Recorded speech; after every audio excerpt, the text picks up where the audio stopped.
ఓం శ్రీ పరమాత్మనే నమః. అందరికీ నమస్కారం.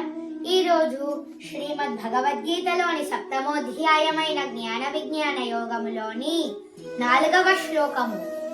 భూమిరాపో నలో వాయుః ఖం మనో బుద్ధిరేవ చ అహంకార ఇతి యమ్మే భిన్నా ప్రకృతిరష్టధా.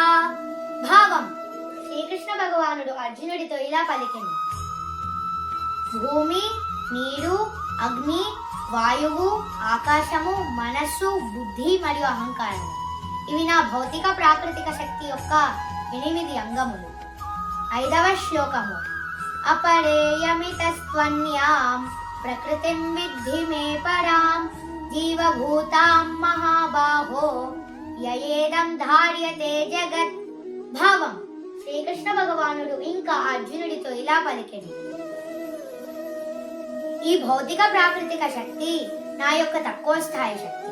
కానీ ఓ మహాబాహువులు కల అర్జున, దీనికి అతీతంగా నాకు ఒక ఉన్నతమైన శక్తి ఉంది. అదే జీవశక్తి అనగా ఆత్మశక్తి. అది జగత్తు యందు ఉన్న జీవరాశులకు మూలాధారమైన జీవాత్మలను కలిగి ఉంటుంది. 6వ శ్లోకము. ఏతద్యోనీని భూతాని సర్వాణీత్యుపధారయ అహం కృత్స్నస్య జగతః ప్రభవః ప్రళయస్తథా.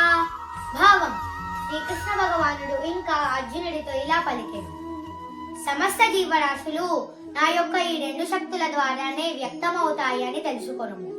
నేనే ఈ సమస్త సృష్టికి మూల ఉత్పత్తి స్థానము, మరియు నాలోనికే ఇది అంతా లయమైపోతుంది. ఓం శ్రీ పరమాత్మనే నమః.